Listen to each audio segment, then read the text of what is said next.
It is Ukraine, not Russia, that must agree to the arrangements for settling the war, otherwise Washington may stop supporting the very settlement of the war in Ukraine.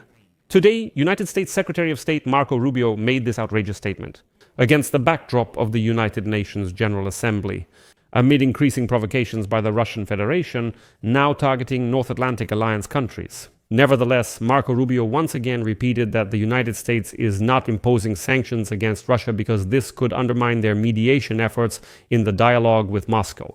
Let me remind you that no negotiations, even at the consultant level, have occurred for a long time, as publicly acknowledged in both Moscow and Kiev. However, Marco Rubio claims only Donald Trump can end the war in Ukraine, though it's unclear how he would do it. But Marco Rubio quickly changed the subject and discussed the current events at the United Nations General Assembly. All the leaders are practically begging the State Department to give them at least a couple of minutes for a meeting with Trump, just to shake his hand. I'll give you a spoiler right away. According to Marco Rubio, well, Russia shouldn't be touched right now at all, otherwise the war won't end. I'll explain in this episode what is meant and what Marco Rubio was trying to tell us. My name is Alexei Pecci. Today is September 23rd.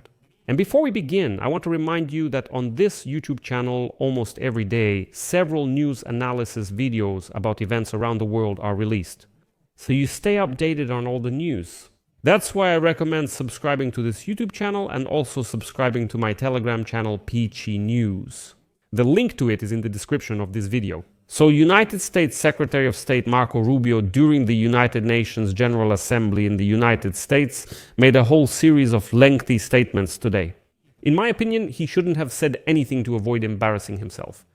The very first thing I personally noticed and want to share with you is the blind servility Marco Rubio before Donald Trump. You know, I used to admire Marco Rubio as a rather pragmatic politician who managed not to always agree with Donald Trump's position, and even publicly say that, like, Trump says this, but I think differently.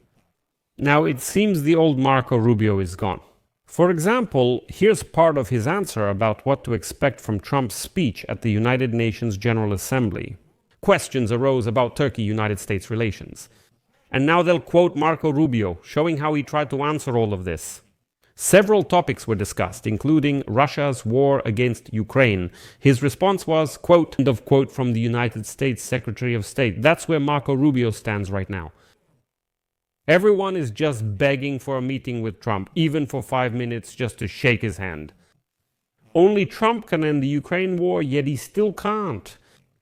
He could, apparently, but he doesn't. Neither Marco Rubio nor Donald Trump can explain why the Ukraine war continues, even though both claim only Trump can end it.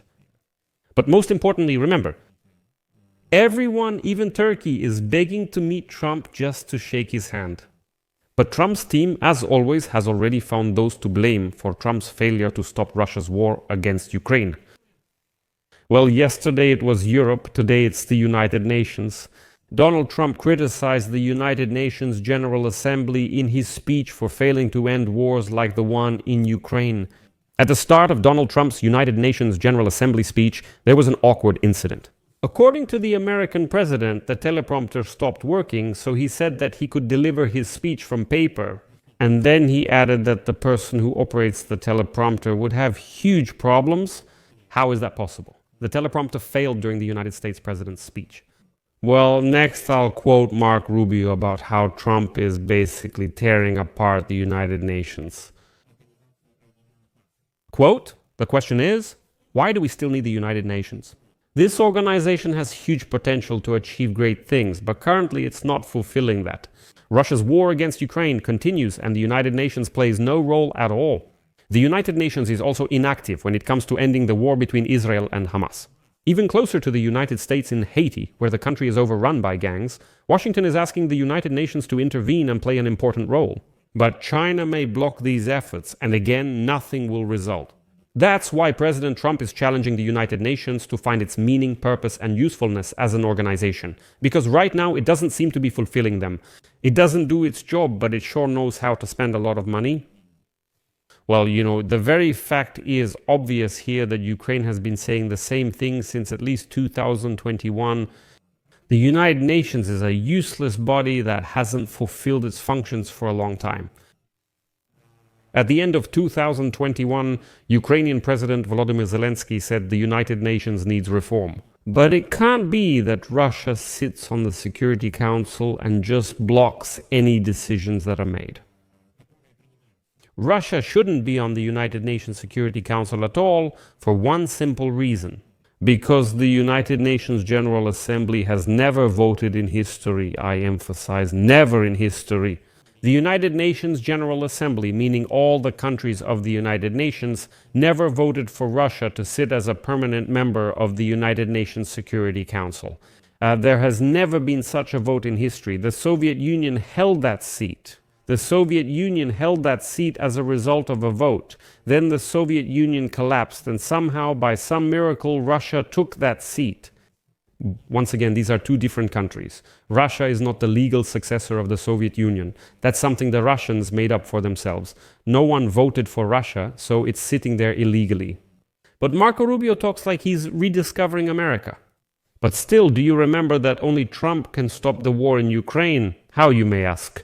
If you follow Washington's logic, at least with sanction pressure. But the United States won't do that. And Marco Rubio explained why. He stated that this, meaning the imposition of sanctions against Russia, would have interfered with Washington's role as a mediator between Ukraine and Russia. Quote, "As soon as we start imposing tough sanctions and other measures, our ability to act as a mediator to achieve peace will be weakened." Well, let's move on. Does the United States Secretary of State also not rule out that Washington may still have to impose some tougher sanctions against Russia in the future? Well, maybe after a few more deadlines from the American president. Significantly, his statement came against the backdrop of recent Russian provocations in Europe against NATO countries. And it's worth reminding probably Marco Rubio that negotiations aren't even taking place anymore. Where are they mediating and in what talks? The Trump-Putin meeting in Alaska produced no results. It's been nearly 6 weeks since then. Kyiv and Moscow have publicly stated that there are no negotiations, not even at the consultant level. In general, there are no negotiations going on right now. Rubio still claims Trump is negotiating, so sanctions will stop Trump from requesting a ceasefire from Putin. In addition, Marco Rubio criticized European countries for continuing to buy Russian oil and gas, calling it an absurd decision. He called on allies to make more efforts to put pressure on Russia. Quote, "Some countries are asking the United States to impose additional sanctions, but there are countries in Europe that are not doing enough, so I think they need to do more." Well, it's simple. These countries mentioned by Marco Rubio are Hungary and Slovakia, which buy a lot of Russian gas and oil, and whose leaders seem to idolize Donald Trump. But just think about it. Even these countries, well, they don't really care about Donald Trump's calls anymore. I'll explain why. Today, Hungary's Foreign Minister Péter Szijjártó said Budapest will continue buying oil and gas from Russia, despite Trump's urging for European Union and NATO nations to halt Kremlin funding. Next, a quote from Szijjártó. "There is no necessary investment or infrastructure to replace Russian supplies. European officials who have pushed for diversification for 3 years are fanatics who can't be reasoned with. We understand Trump's approach, but without Russian oil and gas, it is impossible to ensure the country's safe supply." So in this situation, of course, Trump's team needs someone to blame. Someone must be blamed so Donald Trump doesn't appear weak, and Marco Rubio identified them. It's Ukraine. According to the United States Secretary of State, it is Ukraine that must agree to the arrangements for settling the war. Otherwise, quote, "Washington may stop assisting in settling the war in Ukraine if it does not see prospects for a peaceful resolution." In general, to sum up, we can say that we are going in circles again, and it feels like these circles will never end. Because in Trump's team, the rhetoric just goes in circles. It's like it's on a loop.